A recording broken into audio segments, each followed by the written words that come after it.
Botando, coloquei. Olá, bom dia. Vamos dar continuidade agora em prisão preventiva, nossa leitura, nosso debate, né? A gente viu já a prisão em flagrante, alguns detalhes, depois a gente volta lá no final da apostila para fazer uma mini revisão antes de entrar nos exercícios. Mas agora a gente vai começar a leitura da prisão preventiva. O que é prisão preventiva?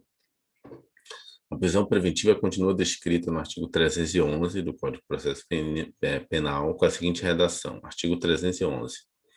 Em qualquer fase da investigação policial ou do processo penal, então qualquer um dos dois, tanto no inquérito quanto no processo, caberá a prisão preventiva decretada pelo juiz a requerimento do Ministério Público, ou seja, o Ministério Público tem que pedir, ou querelante, né? Querelante é a pessoa que está no processo naquele tipo de ação penal privada, né? O assistente é quando tem o Ministério Público, mas mesmo assim a pessoa constituiu um advogado e ele passa a ser assistente do Ministério Público, ou por representação da autoridade policial. Vê aqui uma diferença, tá vendo? Não tem nenhuma previsão aqui que o juiz pode decretar sozinho, entendeu? O juiz decreta, que cai muito em concurso isso, a pergunta, né? O juiz pode de ofício decretar prisão? Não, ele só pode decretar prisão se alguém pedir. Porque às vezes aparece muito na imprensa, assim, como se fosse o juiz que a justiça fez isso e tal, não sei o quê. Mas na realidade o pessoal esquece que a gente é um sistema de jurisdição em que, né, a gente tem o princípio da inércia. Na realidade, sim, às vezes quem é o cara mesmo que toca o negócio é o Ministério Público, mas às vezes nem aparece. Quem acaba botando a cara na imprensa é o ministro, é o juiz, mas na verdade não foi ele que pediu, ele só tomou a decisão. Alguém que se mexeu e ele tem que decidir. Se a decisão foi ruim ou boa, não cabe a ele, cabe, né, a quem pediu. Ele só decidiu de acordo com o pedido. Quem pediu aquela coisa esdrúxula e de repente ele concordou, tem argumentos para aquilo ali. Às vezes a gente esquece. As únicas exceções que a gente já conversou lá na aula de inquérito são inquéritos no STF, inquéritos de fake news, inquérito no STJ sobre a Lava Jato. São os únicos dois inquéritos hoje que correm ex officio, que o Ministério Público não acionou. Mas tudo que você vê na imprensa, o juiz decidiu isso, o Poder Judiciário, na verdade, assim, tudo bem, ele decidiu, mas não foi ele que tirou da cabeça dele aquela decisão, aquilo ali foi um pedido de alguém, entendeu? Porque o juiz ele não pode fazer o que a gente chama extra petita, ou seja, se o Ministério Público, alguém pede uma coisa, eu não posso decidir uma coisa que não foi pedido, que a gente chama extra petita, ou seja, você decidir fora do que está pedido. Então, tudo aquilo que você vê, às vezes, por mais que seja mais absurdo, O não foi o juiz que princípio tirou da da cabeça inércia. dele. Como? Tem o princípio da inércia também. O juiz, Sim. por si só, ele não vai abrir, né? Tem que Uhum. esperar o ministério ou um outro querelante privado, né? Uhum. Requerer a Lógico, lógico, lógico. A responsabilidade maior é do juiz. Mas quando eu vejo, às vezes, as pessoas criticando, porque o fulano de tal soltou, eu não sei o quê, pô, soltou, fez aquilo, libertou, é bandido, falando do ministro. Eu falei, cara, você entende poder judiciário, você entende, você é formado em direito, sabe que aquilo ali alguém pediu. E não foi lá e pegou o processo, tirou, ó, vou soltar esse cara agora. Não, alguém pediu. Agora, se ele decidiu, é porque o cara trouxe argumentos, né? Poderia negar? Tudo bem, aí é uma responsabilidade. Poderia negar? Poderia. Mas ele decidiu. Mas aí fica parecendo, quando as pessoas leigas falam, como se o cara fosse, né? Ele foi lá, escolheu do escaninho o processo, ou dentro do processo, não é mais escaninho, né? Não é mais no físico. Escolheu, foi lá e decidiu soltar a pessoa. Não. Tem o Ministério Público que autorizou, que anuiu, tem várias outras situações. Mas, felizmente, a gente vive num mundo que não vale a verdade, vale a versão, né? E você percebeu aqui a, a, o que está aqui no artigo 311? Não tem a opção de o juiz soltar ninguém. Soltar, que eu estou falando assim, ele decidir soltar. Alguém tem que solicitar. Soltar não, desculpa, prender. Quem está na prisão preventiva.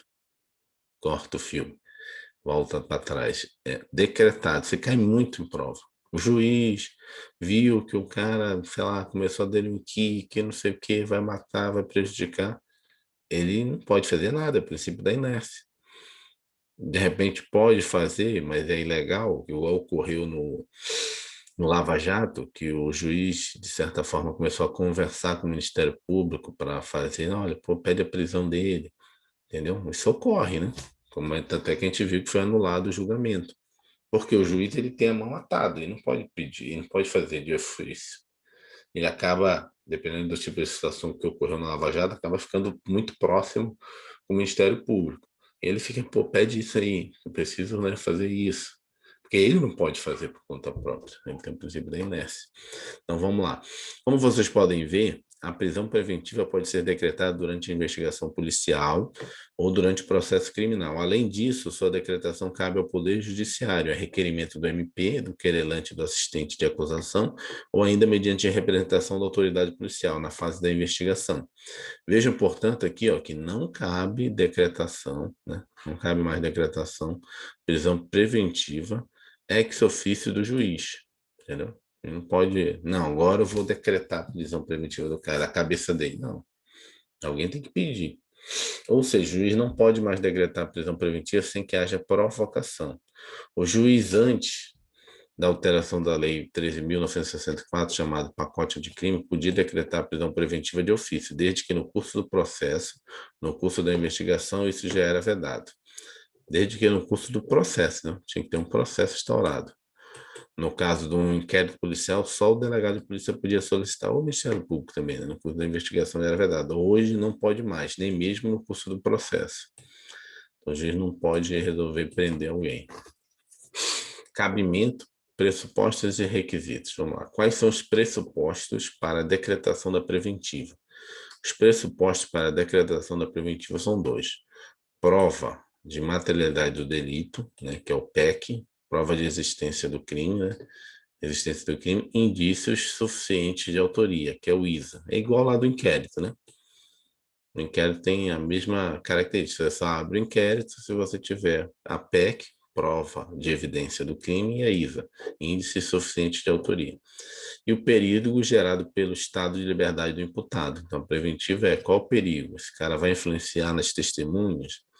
Esse cara está tumultuando, né, o inquérito, né, está escondendo provas, está, né, eliminando, descartando provas. Então, tem um risco aí na liberdade dele de prejudicar o andamento do processo, né? Ele pode ser um traficante que pode fazer, né, ameaça para as pessoas não cooperarem. Então, tem que analisar o caso concreto, mas tem que ter um risco, perigo, né, real, não pode ser abstrato. Não, porque ele é o maior traficante da área, sim, mas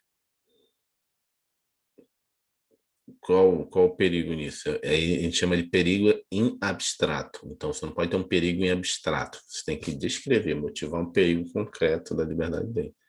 Que é, os primeiros formam o que se chama de fumus comissi delicti, ou seja, a fumaça, né, do delito. O segundo representa o chamado periculum libertatis, ou seja, o perigo da liberdade dele. O primeiro, a expressão perigo gerado pelo estado de liberdade do imputado é nova, faz parte da redação do artigo 312 do CPP. Não, 312, 312 é o próximo. Mas tal requisito não é novidade. Sempre foi necessária a demonstração de que a liberdade do imputado pudesse gerar algum perigo. E para evitar que esse perigo se tornasse um dano concreto, era decretada a preventiva. A lei só está mais, digamos, explícita. Ademais, uma nova expressão vem para consagrar a lei: o caráter cautelar da prisão preventiva. Ou seja, ela é cautelatória, existe uma cautela. Ou seja, uma prisão que não visa servir como mera antecipação da pena. Você lembra que a gente viu no começo, né? Existe a pena, prisão, prisão, pena.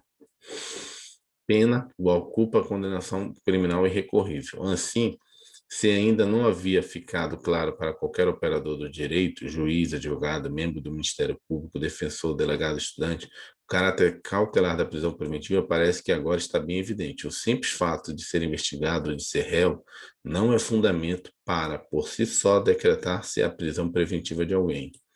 Então, o simples fato do cara ser investigado, né? Então, ou seja, no inquérito, ou ser um réu no processo, você pode decretar a prisão dele. Você tem que ter o fumus comissi delicti, ou seja, prova da materialidade do delito, o índice suficiente de autoria, né? O indício suficiente de autoria e o periculum libertate, que é o perigo dele ser Tem, libertado. isso aí eu tenho que fazer esse mnemônico aí. Eu tinha feito o Amazonas, que seria autoria e materialidade. Tem que ter o PEC mesmo, né? Prova de Não, evidência, delito. não, se você lembrar na prova, não tem problema.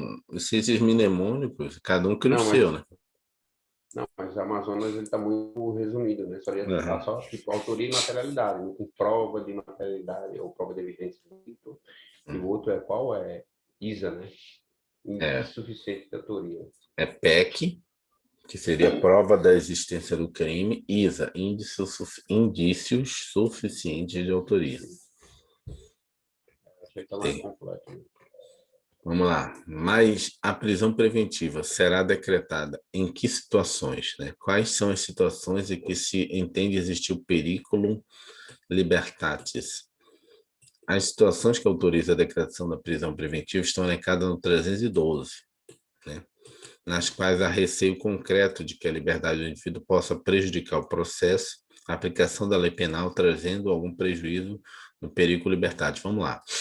Isso aqui é o artigo 312, é porque é o seguinte, você tem que ter essa PEC mais ISA, o perigo da liberdade, mas o perigo da liberdade tem que estar lastreado no 312, tem que estar num daqueles itens ali. Quais são aqueles itens?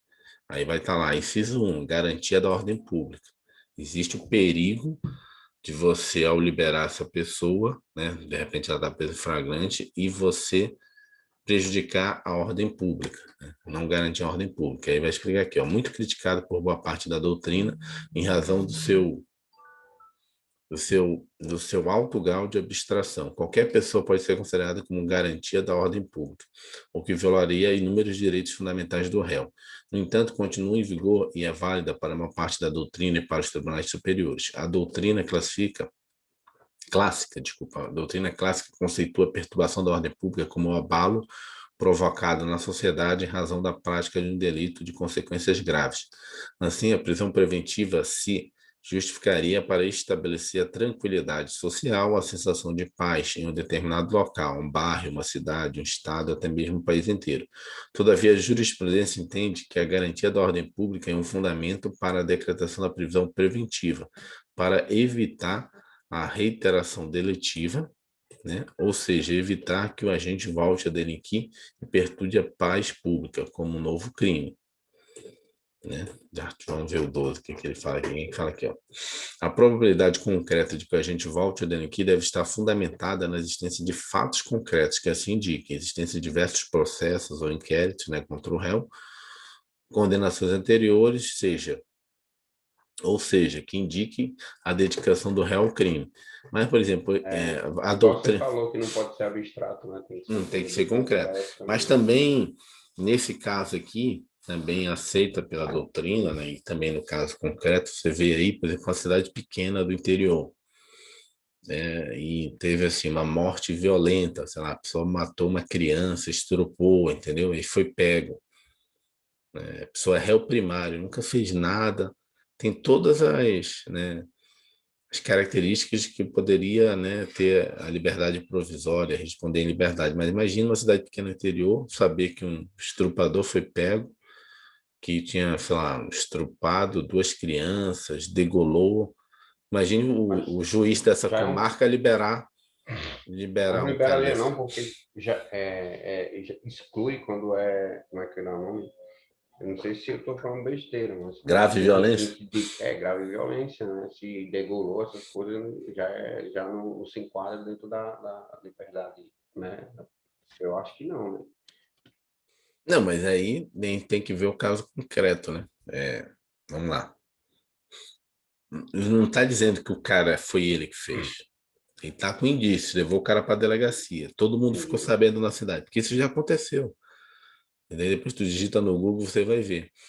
E aí na audiência ali, na de oitiva, aquela coisa, você vê, cara, não é esse cara é um cachaceiro aqui da cidade. Não, né? E aí, o que que ocorre? Libera o cara, não tem nada a ver, a polícia forçou a barra aí. Vou ter que liberar o Entendi. cara. Você vê na audiência de coisa, mas aí você, cara, é melhor deixar o cara aqui preso. Aí o juiz, não sei qual foi a cidade, o juiz liberou, cara, mataram o cara, né? Já viram, né? Linchamento, lixaram o cara.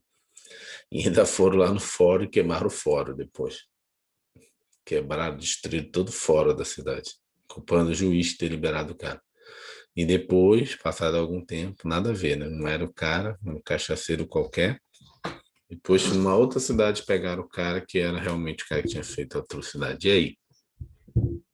Não é? No norte, nordeste, interiorzão, acontece muita barbaridade, você fica impressionado. Casos assim, eu não vou nem contar, tem casos lá de até de empalamento, né? Empalamento é você pega a pessoa, enfia por baixo, né, um tronco e deixa o cara lá no meio da cidade, no campo. Se digitar no Eita, Google, se digitar no Google, você vai ver lá. Ainda é a lei de talião, né? Olho por olho, dente por dente. O juiz tem que ter esses cuidados nessa justiça do interior, juiz da marca inicial. Garantia da ordem econômica. Vamos lá, o que que seria essa garantia da ordem econômica? No caso, um dos requisitos, né? Não precisa ser todos, lembrando, né? Você vai enquadrar num e vai justificar no caso concreto, entendeu? Então, enquadrei, vou deixar esse cara, tá, eu estou aqui na audiência de custódia como juiz, chegou aqui, analisei o caso e vou dizer, eu vou transformar essa em flagrante em preventiva, porque tem o PEC mais ISA, tem o periculum libertate por causa da garantia da ordem econômica. O que é que eu tenho que justificar? Essa hipótese é direcionada aos crimes de colarinho branco, aquelas hipóteses em que o agente pratica delitos contra instituições financeiras e entidades públicas, causando sérios prejuízos financeiros. Atualmente, com a possibilidade de decretação de medida cautelar de suspensão do exercício da função pública, este fundamento, que já era pouco utilizado, perdeu ainda mais sua razão. Eis que, se o fundamento for a proximidade do indivíduo com a função pública, na maioria dos casos, o afastamento da função irá bastar para a ordem econômica não sofra prejuízos. Então, o que está explicando? Caso real aconteceu lá no trabalho. Ok, vou te liberar, mas é o seguinte, você não vai mais poder ir para o trabalho. Vai ficar respondendo o processo em liberdade, mas não vai poder trabalhar. E aí também não vai receber salário. O do caso lá de um colega lá do trabalho, que foi pego pela Polícia Federal lá, estava vendendo dados, né? Tinha dados sendo vendidos, né? Indício, né? Alegação que ele estava vendendo dados, né? Estava no esquema de venda de informações. A justiça liberou ele, só que botaram, eu acho que isso aí caberia um dano moral depois, botaram foto dele no corredor todo, não? Mas aí eu acho que é culpa da administração pública. O juiz deve ter dito, eu não quero mais que esse cara, se a administração pública, né, tiver esse cara lá, alguém vai receber multa, né? O órgão vai receber multa. E aí, sabe o que os caras fizeram? Imprimiram a foto do cara, botaram no corredor, lá na portaria com os seguranças, para não deixar o cara entrar. Se alguém visse esse cara no corredor, tinha que comunicar lá o RH. Ou seja, constrange o cara, né? E aí, até verdade. quando acabou o período de suspensão dele, ele nem quis mais ficar, né?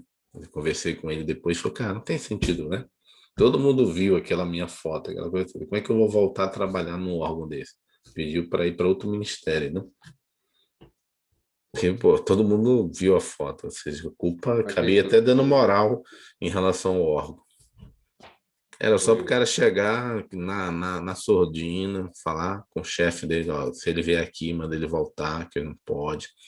Ia lá no pessoal da segurança e dizer, olha, esse servidor aqui, se resolver estacionar o carro aí na garagem, né, aí no estacionamento, não pode, porque ele está proibido pela justiça de adentrar, que é justamente essa questão aqui da garantia da ordem econômica. Se ele, a alegação foi que ele estava num esquema de vender informações da administração pública, não faz sentido o cara ficar em liberdade e voltar para o trabalho, porque ele pode estar de novo tendo acesso aos dados, né? mas e aí, ele foi constatada a culpa dele? Cara, Ele, eu não acompanhei o processo, não. Voltou para o trabalho normal, teve um PAD, não foi punido no PAD. Eu acho que era só indícios, né? Só coisa. Eu acho que era parente dele. Então, os caras fizeram como é que fala? A justiça tem isso, né? Esse que é o problema. queima seu filme, uma apreensão dessa, uma prisão dessa, um inquérito desse. Por isso que tem que ter muito cuidado na hora de prender a pessoa, como juiz, autorizar um inquérito, uma operação da Polícia Federal, tem que ter muito cuidado. Porque do ponto de vista, pelo que eu vi assim, concreto, não deu em nada para ele, né? Não deu em nada para ele, que na verdade era parente dele, a pessoa que vendia, de repente podia ser um daqueles casos que nem a gente viu, né, naqueles tipos de crime lá de influência, né? Ah, tá, tem meu primo ali que trabalha no órgão público, me dá o dinheiro que eu consigo dar. Às vezes tu não tá nem conseguindo dado com ele, mas aí tu justifica a legitimidade daquele dado, a validade dele, porque você conhece a pessoa, entendeu? Mas a pessoa nem tá no esquema, né? De repente tá conversando com você no WhatsApp, até comentando, não, realmente tem isso, tem esse dado e tal. Mas, enfim, é que a gente às vezes pensa em, só porque a Polícia Federal foi lá, tem absoluta certeza? Mas claro que não, né? A Polícia Federal, apesar de ser um nível, né, vamos dizer assim, mais estruturado das polícias, de estrutura física, né, de inteligência, as coisas todas, mas também pode cometer erros, né? Aliás, a gente viu agora na Lava Jato, né? Uma quantidade de procurador da República, mais de 14, totalmente, né, bem preparado, passaram no concurso de procurador da República, juiz federal, e teve que anular o processo todo. Então, não estou dizendo que a pessoa é inocente, mas assim, comete arbitrariedade. Nesse caso aí, não sei o resultado final, mas ele está no serviço público, está normal, mas assim, do ponto de vista onde a gente trabalhava, todo mundo sabe da história e não tem condições de nunca mais voltar para lá, por exemplo. E eu mesmo sempre vou saber da história. Tenho mais de 20 anos para tirar do serviço público. Toda vez que eu ver ele, eu lembro da história, né? Ainda que eu fui absolvido, sim, mas ficou na minha mente, né? Não sei como foi absolvido. Foi falta Fazer de verdade. prova, né? Realmente É, não estava envolvido, prescrever o processo, não sei. Conveniência da instrução criminal, né? Então vamos lá. Tem a finalidade de evitar que o indivíduo ameace testemunhas, né? Tente destruir provas, etc. Ou seja, a instrução do processo. Em resumo, do que evitar que a instrução do processo seja prejudicada em razão da liberdade do imputado. Segurança na aplicação da lei penal. Busca evitar que o indivíduo fuja, de forma a se furtar a aplicação da pena que possivelmente lhe será imposta. Assim, quando houver indícios de que o indivíduo pretende fugir, estará presente a hipótese autorizadora.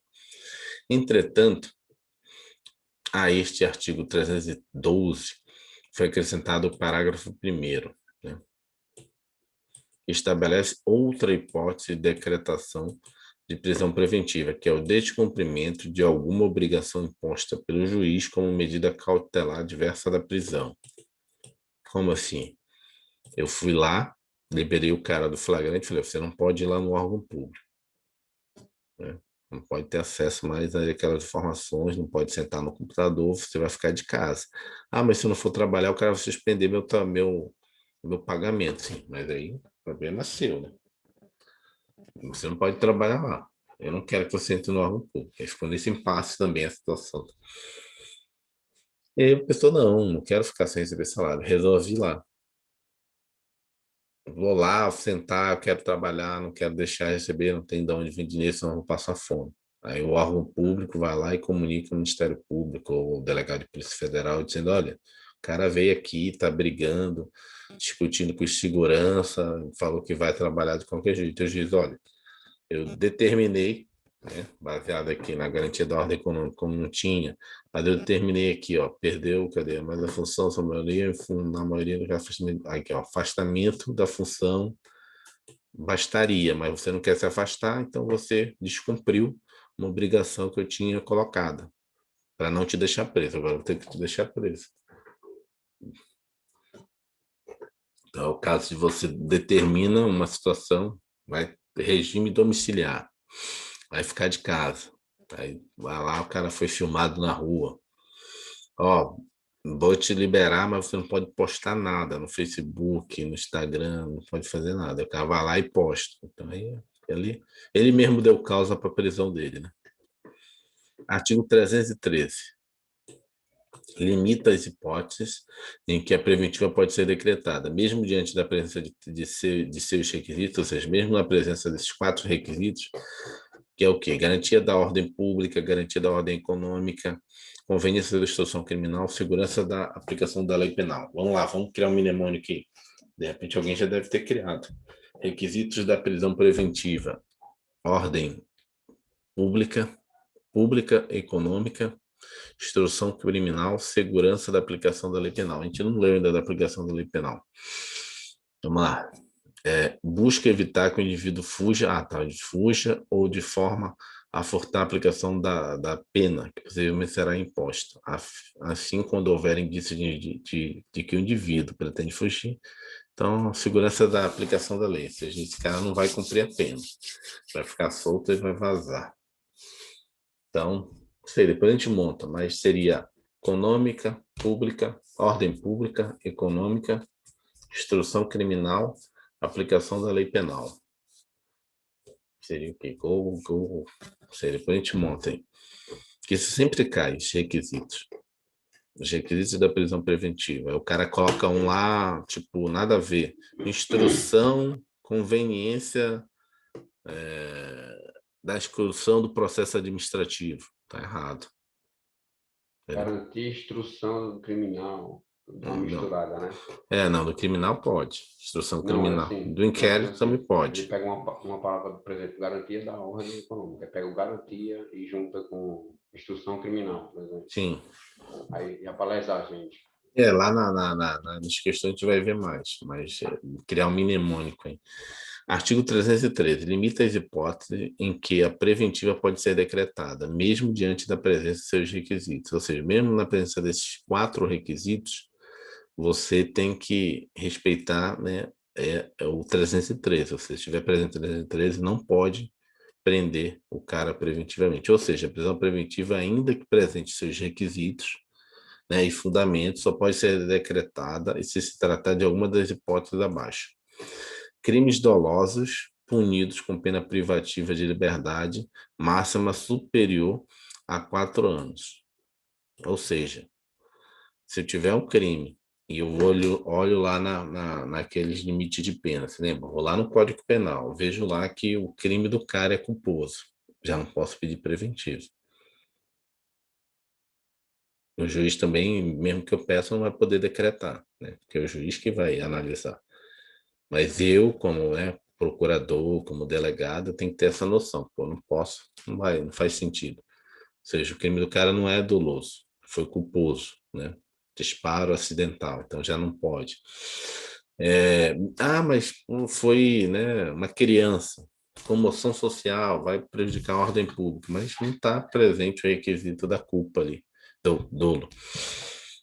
E pena de liberdade, primeiro tem que ser culposo, né? Tem que ser doloso. Segundo, tem que ser uma pena de liberdade máxima superior a 4 anos. Então, dependendo da pena ali, tem pena, lembra que a gente vive de 2 anos, 2 anos e meio. E aí também, mesmo que tenha aqueles 4 requisitos, o cara vai fugir, mas não tem como. Se a gente for reincidente, aqui, ó, se a gente for reincidente em crime doloso, aqui. O que é que o irmão entende com isso? Vamos lá. Vamos lá, reincidência. Não, reincidência em crime doloso. Uhum. O cara foi lá e foi praticar assalto, né? Aí a reincidência em crime doloso aplica-se ao mesmo artigo, ou, por exemplo, o cara cometeu assalto e cometeu ali um estelionatário, né? Estelionato, que são crimes dolosos, que requer o dolo como pressuposto. Então, aplica-se aqui a reincidência, porque aqui está falando em crime doloso, não está falando do mesmo artigo, né? Não está especificando o mesmo artigo, não é isso? Então aplica-se aí, né? Aplique-se. Não é o mesmo artigo, não. Um crime doloso diferente. Pode ser, sim. Mas lembrando que a reincidência só ocorre com trânsito julgado. O cara tem um inquérito. Tá. Aqui, como é que fala? a questão dele ter vários processos, vários inquéritos, é no que diz respeito aqui, eventualmente, aqui a ordem pública, né? Eventualmente aqui a conveniência de instrução criminal e poder enquadrar ele aqui. Mas na hora que eu vou aqui, eu não posso pegar esse argumento e dizer que tem vários processos, tem vários inquéritos. Não, mas ele não é reincidente. Entendeu? Entendi. A Reincidência só reincidência... aplica-se quando está no trânsito julgado, já foi Transjulgado. condenado mesmo. Ah, vou fazer investigação de vida pregressa, né? Passei no concurso da DEPEN. Investigação de vida pregressa. Estou lá com inquérito, 2, 3. Não pode. Mas por quê? Não está em trânsito julgado, não sou culpado de nada. É tudo alegação. E aí? Infelizmente vai ter que entrar. Teve o caso esdrúxulo na turma. Esdrúxulo não, né? Posso falar, vai que o cara vê depois esse vídeo na internet. Na turma lá de delegado do meu sobrinho, tinha um cara, um delegado, turma de delegado, que respondia inquérito por tráfico. Só que estava respondendo. E aí não foi limado da. Quer dizer, limaram ele, entrou na justiça e disse, não fui condenado. Né? E aí entrou na turma de formação, porque tinha um inquérito lá, um processo de tráfico. E aí? Como ele não é condenado, ele não pode ter nenhum efeito ainda sobre vida pregressa, reincidência, Não, nada disso. Entendeu? não eu estava vendo um caso desse aí, por exemplo, o cara estava explicando isso aí, né? Ah, vamos supor que você sabe que o cara é o último da lista lá dos convocados. Aí você vai lá, se ele não puder, se ele tiver respondendo algum processo, não pode entrar. Então tu vai lá e tu acusa o cara do cara ter espancado você ou alguma coisa, o cara vai me responder processo e não vai poder entrar. Você explicando por que tem que ser o trânsito julgado, né? De uma maneira bem simples. Mas e aqui em Brasília, né? Prenderam aquele delegado, não sei se o irmão chegou a ver, o delegado Ah, que acho que eu vi, tinha um cara tava com fazendo família toda plantação. de maconha e entre outras coisas aí. Isso. Mas aí se você é advogado aí, você não estão alegando isso do delegado, né? Tem que provar que o delegado fazia isso.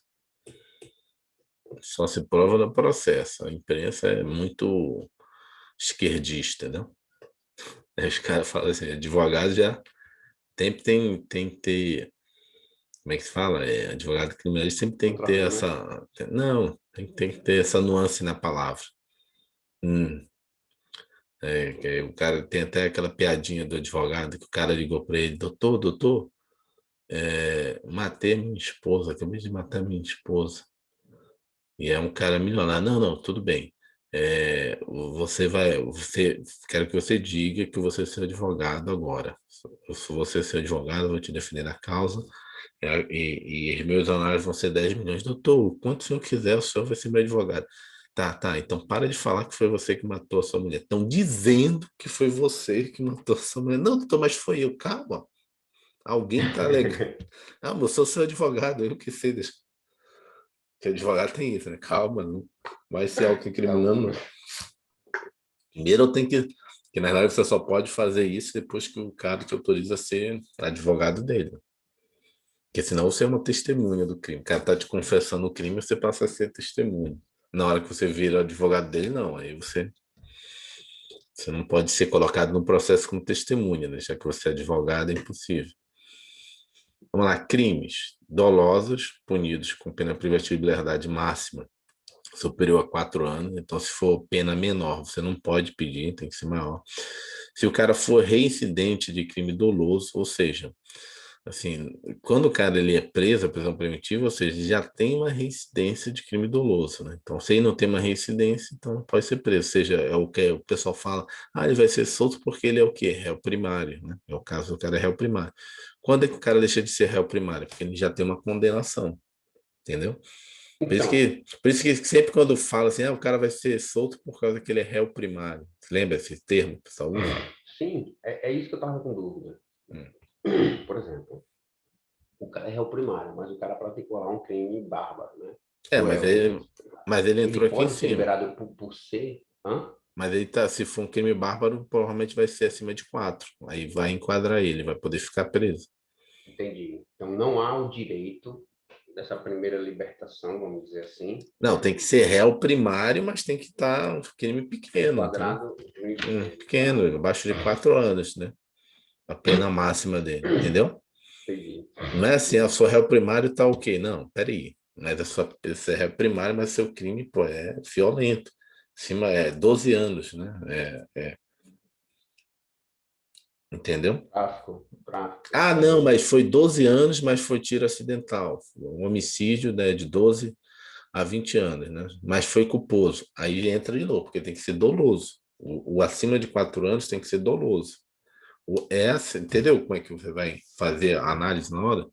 Não, realmente, a pena máxima desse crime aqui, que, né, Entendi. que trazendo a preventiva, é 12 anos, foi um homicídio. Ah, mas qual foi a circunstância? Tá com cara de ser culposo. Ele falou, o que que ele falou? Não, ele estava limpando a arma e disparou. Não tinha dolo de matar. Então, sai daqui, não é um crime doloso. E ele é réu primário, não é reincidente. Entendeu como é que você vai enquadrar o cara? Ah, mas Edvan, mas foi Entendi. homicídio, ele está respondendo em liberdade. Sim, mas não foi culposo, não foi doloso. Aliás, desculpa, não foi doloso. Foi culposo, foi acidente de trânsito. Corre muito acidente de trânsito, né? Até se você, sei lá, tá porre ali. Por isso que tem essa questão lá que os procuradores, né, querem botar como dolo eventual. Mas hoje um acidente de trânsito, né, mesmo alcoolizado, ainda é culposo. Por isso que o cara vai lá, passa lá na parada de ônibus, mata uma pessoa, quebra várias, vai Pois lá, é. porre, aí chega lá na delegacia, ele é réu primário. Na situação, infelizmente, pela legislação brasileira, entende que isso é culpa, né? Apesar de ser culpa consciente, que é quase um dolo eventual, mas é culpa consciente, desenquadra do doloso. Aí foram 2 mortes, mas vai 12 vezes 12 vai dar 24, passou de 4, mas é culposo, não é doloso. Então, não vai poder prender o cara preventivamente. Vai ter que dar liberdade. Deveria ser mudado, na minha opinião, que você, Mas quando você bebe, em você alguns bebe, você estados, assume o risco, né? Você está é. ali, sabe que você pode. Não é uma coisa que nunca aconteceu, ou que acontece eventualmente, casualmente. É uma coisa que corriqueiramente acontece, né? Pois é, e o pessoal Direto. tenta, o Ministério Público tenta enquadrar em dolo eventual, né? Mas ainda não está firmado as diferenças. Se o crime envolver violência doméstica contra a mulher, criança, adolescente, idoso, enfermo ou pessoa com deficiência, para garantir a execução das medidas protetivas de urgência. Ou seja, se for Maria da Penha, pode. Ou violência contra a mulher, então Então, tipo, é menor de. Não tem esse enquadramento aqui, não é um crime maior de 4 anos, né? A pena máxima. Não é reincidente doloso, né? O cara não é reincidente doloso, é réu primário, mas a violência contra a mulher se mantém. Que é né, essa evolução do direito para a proteção aí da mulher, da criança, da violência doméstica, né? Você vê que quando surgiu a Lei Maria da Penha, vários requisitos é bem mais rígido nessa situação, né, de violência doméstica.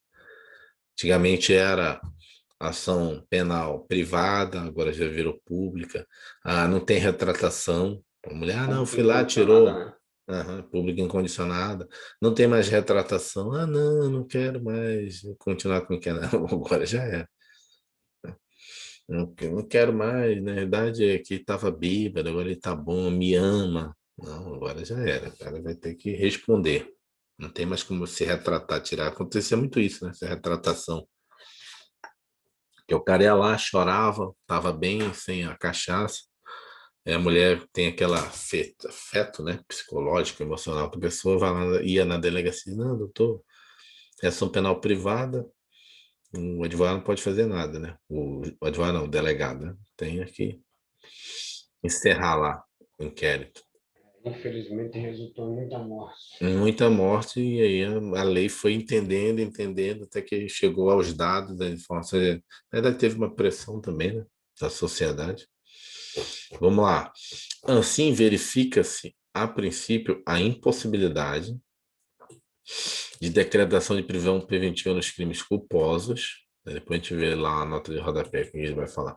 E nos crimes dolosos, cuja pena máxima seja igual ou inferior a 4 anos. Todavia, as hipóteses não são cumulativas, de forma que, em se tratando de agente que seja reincidente de crime doloso, será cabível a prisão preventiva, ainda que a pena relativa ao crime atual não ultrapasse 4 anos, né? Então, logicamente, né? Ficou claro isso aqui para você também, né? Isso aqui não é cumulativo, tem que ter tudo isso aqui. Basta que tenha um e não é reincidente, é primário. O crime não é, o crime é de ameaça, né? 2 anos. Ameaçou a esposa de 2 anos, mas é violência doméstica, ele pode ficar preso, entendeu? Preventivamente. Entendeu? Não precisa ser cumulativo. Se ele tiver Tá falando aqui um algumas desse dessas aqui, hipóteses mesmo assim. alguma dessas hipóteses. Se tiver enquadrado alguma dessas hipóteses, ele pode ficar preso. Entendeu? Agora não está enquadrado em nenhuma hipótese. Tipo, o crime não é. O crime é de ameaça contra um homem, né, uma pessoa qualquer, na rua. E é réu primário. Ou então ele foi às vias de fato. A via de fato, que é, trocou soco ali com a pessoa, não acho que não é 4 anos também a pena máxima. O cara é réu primário. Não é violência doméstica, foi uma briga no clube, né? Futebol, sei lá o que foi, na rua. Tem motivo, né? Para deixar a pessoa em preventivo. Vamos lá, então vamos lá, dá um exemplo aqui. Exemplo: José, já condenado definitivamente por estelionato, vem praticar furto simples, cuja pena máxima não é superior a 4 anos. Nesse caso, mesmo o crime tendo pena máxima não superior a 4 anos, cabeça a prisão preventiva, pois José é reincidente de crime doloso. Então é uma dos enquadramentos. Portanto, não basta que estejam presentes os requisitos do 312, que é garantia da ordem pública, garantia da ordem econômica, instrução criminal, aplicação da lei penal. Então, são os 4 requisitos. Tem um deles, já tenho a questão. Agora eu tenho que olhar o 313. Então, eu tenho que olhar o 312, enquadrar em concreto, não pode ser abstrato. Depois eu tenho que ver que se essa situação, esse cara, ele tem alguma, se ele é reincidente. Opa, é reincidente. Então, posso continuar com a prisão preventiva. Não, é réu primário. O crime dele é mais de 4 anos. Opa, a pena máxima, então posso manter a preventiva, baseado no caso concreto do 312. É violência doméstica? De novo, isso é uma opção do juiz, não quer dizer que a pessoa não possa ser liberada, entendeu? Isso quer dizer que é Sim. taxativo. Isso é um juízo de valor do juiz. Isso vai ser pedido pelo Ministério Público, né? Isso vai ser pedido pelo delegado de polícia, mas o juiz pode dizer não concordar com a prisão. Entendeu? Isso não quer dizer que, estando essa situação, o juiz, ok, Tendo tanto tudo é, isso, o tem juiz já juízo vai de valor. decretar, não. Ele pode, Não, ele mesmo vai ele avaliar vai se avaliar, realmente. entendeu? Você cumpriu os requisitos, mas eu posso liberar a pessoa. Eu sou juiz. Tanto é que um dos motivos por qual o pacote anticrime tá também, né, em ADIM é justamente que uma mudança lá colocou a prisão preventiva como obrigatória, sem análise do juiz. O cara converter diretamente o flagrante em preventiva, né? Sem análise do juiz, tipo uma preventiva obrigatória, né? Lembrando que o nosso direito penal, apesar de todas as coisas que a gente vê na imprensa, é um direito penal garantista, entendeu? É um direito penal, né, que tenta garantir os direitos totalmente fundamentais, até porque ele foi criado, né, período de ditadura, essas coisas, então tem certas garantias. Então, é sempre visando a punição é em última ratio, né, a pena em última ratio, a prisão. Se não tiver nenhuma forma, né, não tiver nenhuma forma de tentar garantir que, né, a pessoa fique tranquila, a ordem econômica, essas coisas, aí você prende a pessoa. É em última situação que você vai prender o cidadão. Portanto, não basta que esteja presente os requisitos do 312, né, que é um dos 4 requisitos lá, pois é necessário que estejam presentes ainda as hipóteses do 313, que se refere ao crime em si. Artigo 313, incisos 1 e 3. E ao indivíduo, que é o 313, 2, né, que é o reincidente. O parágrafo 1º do artigo 313, em outra inovação, permite a decretação da preventiva quando houver dúvida sobre a identidade civil da pessoa. Artigo 313, parágrafo 1º. Também será admitida a prisão preventiva quando houver dúvida sobre a identidade civil da pessoa ou quando esta não fornecer elementos suficientes para esclarecê-la, devendo o preso ser colocado imediatamente em liberdade após a identificação, salvo se outra hipótese se recomendar a manutenção da medida. Ou seja, o cara chegou lá e não tem identificação, então tem que ficar até a gente identificar ele, né? Ou ele deu uma identificação que não, né, suspeita, né? Ah, eu não tenho carteira de nada, só tenho aqui a carteira do clube. Cadê a carteira do clube? Não tem foto. Aí não tem como, ele tem que ficar aqui, né? Então, ele tem que ficar, abrir o IML, vai lá, pega as digitais dele, datiloscópicas, faz a identidade dele.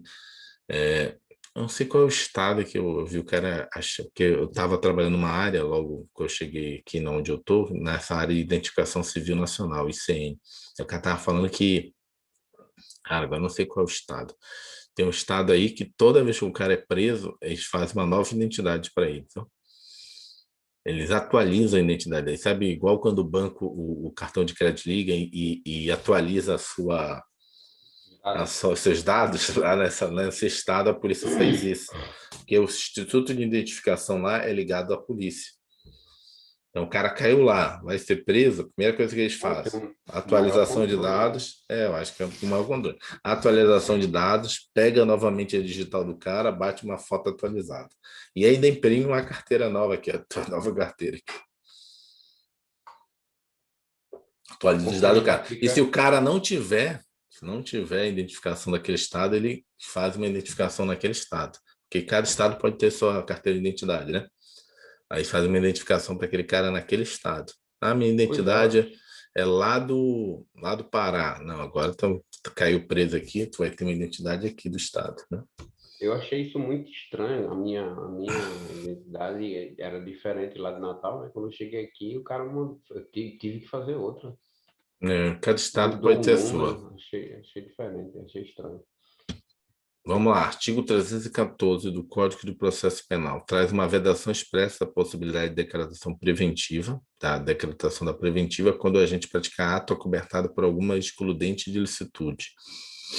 Vamos lá. A prisão preventiva, em nenhum caso, será decretada se verificar pelas provas constantes dos autos ter o agente praticado o fato nas condições do inciso 1, 2, 3 do 23. Lembra qual é?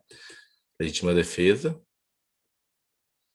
Lembra lá? Então, é legítima defesa, caso de necessidade. Estado de necessidade. Caso de Depois, necessidade, estruto cumprimento do dever legal.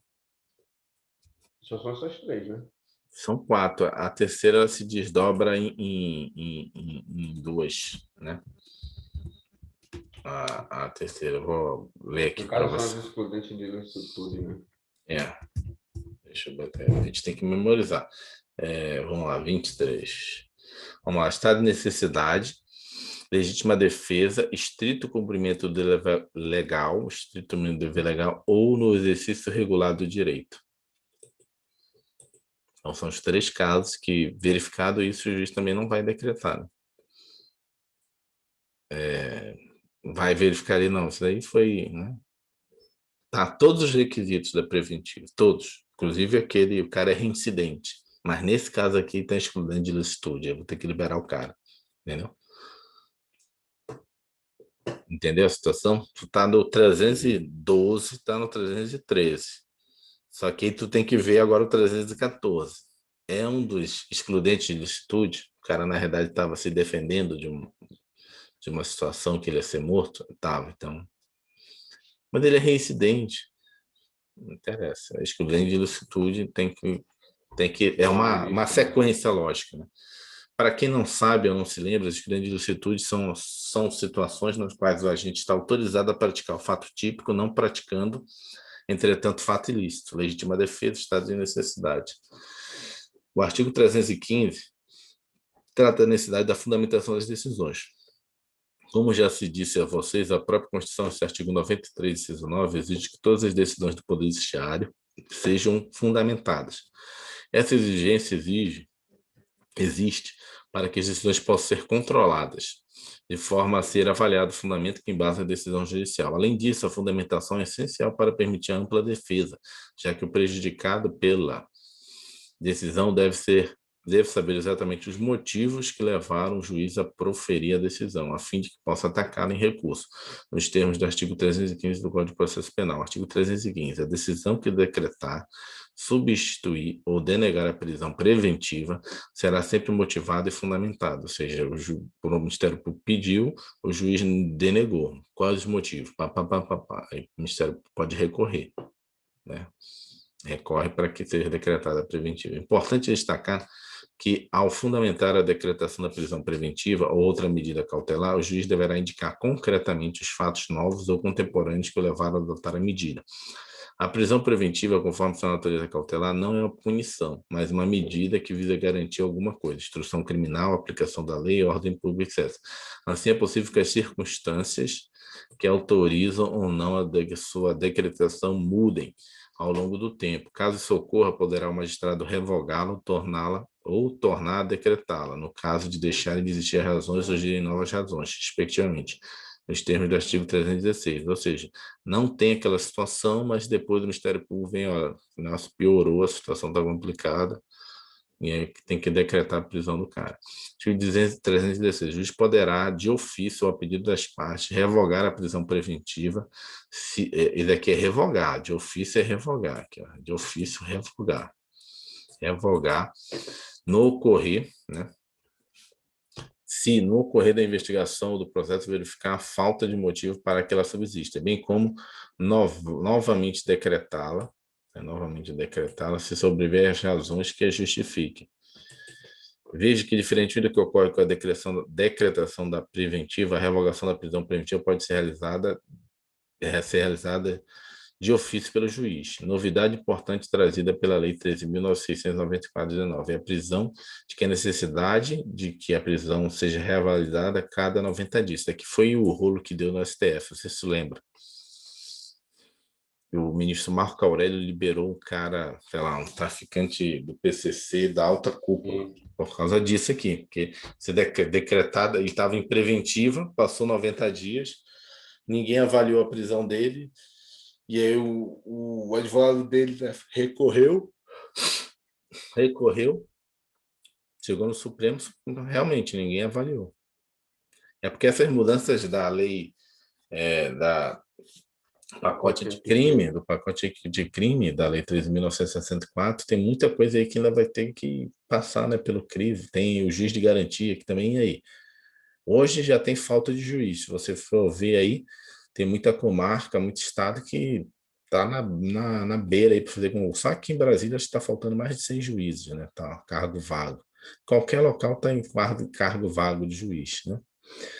E aí tu fala, não, agora tem que ter o juiz de garantia, que é o juiz que vai acompanhar o inquérito junto com o delegado.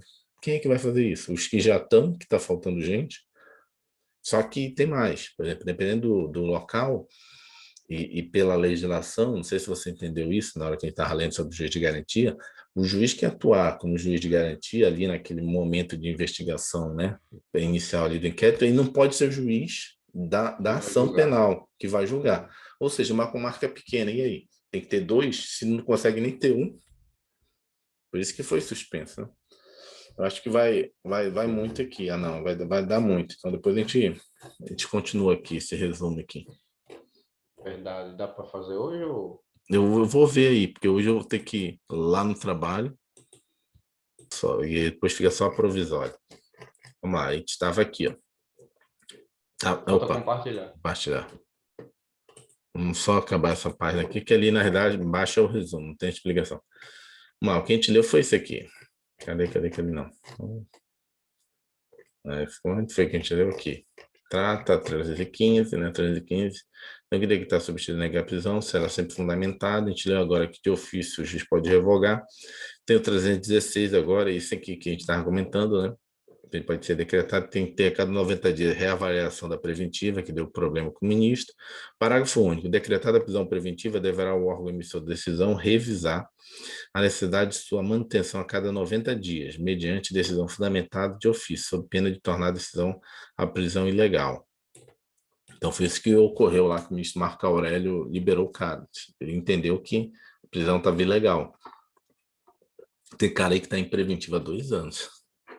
Mas que está suspenso aí. Ninguém reavalia a situação do cara. Eu acho que a gente tem mais preso. Eu sei qual foi a última vez, não sei onde foi que eu li que falava que tinha mais gente preso em preventiva do que em pena Aí punição, entendeu? não tem advogado, né? Aí muitas vezes está Defensoria numa Pública, prisão ilegal, a Defensoria Pública não dá conta, muita gente. muita gente não dá conta e o cara está preso ilegalmente. Agora se torna ilegal.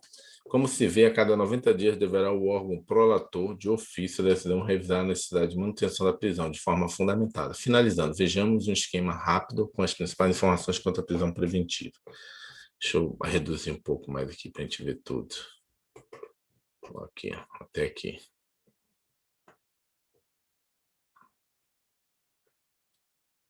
Aqui dá. Vamos lá. Então, a prisão preventiva, quais os pressupostos? É o PEC mais ISA, prova de materialidade do crime e indícios suficientes de autoria, perigo gerado pela liberdade do imputado, que é o periculo in libertatis, né? Quais são os fundamentos? Garantia da ordem pública, garantia da ordem econômica, conveniência da instrução criminal, assegurar a aplicação da lei. Descumprimento de outras medidas cautelares também, né? Você deu uma medida cautelar, o cara descumpriu. Quando é que é o cabimento? É que é os fundamentos, né? Os fundamentos para você ter o pressuposto, né? Que existe né? Chegou em flagrante, existe, né? A situação da evidência, da materialidade, da autoria, tem um perigo, né? Tem os fundamentos, aí você vai enquadrar num dos fundamentos, e agora tem um cabimento, que tem que ser o crime doloso com pena maior, de 4 anos, o cara tem que ser reincidente em crime doloso, ou envolver violência doméstica, ou dúvida da identidade civil, né? O cara, o doutor, está em prisão em flagrante aqui, mas não tem identidade, não tem nada. Foi pego lá roubando. Né? Então mantém aí até identificar e depois libera. Né? Vedação. Se o agente tiver agido amparado no excludente de licitude, aí você não pode transformar um flagrante ou uma situação em preventivo. Revisão da necessidade, né? A cada 90 dias. Foi o caso que ocorreu. Ou seja, aí a gente tem um quadro de tudo que pode cair em prova, né? Lógico, tem que bater nas questões até memorizar. Mas gostei desse quadro, né? Para fazer uma revisão aí antes de entrar para a prova, você, opa. Muito bom mesmo. Uhum. É por isso que você sempre tem que fazer os mapas mentais, né? Que é isso aqui. É um resumo esquemático para você relembrar tudo. Bom, acho que é amanhã ou depois, mais tarde, a gente entra na prisão temporária. Ok, se der, depois vamos me mandar o zap. Se não der, a gente já deixa para amanhã. Uhum.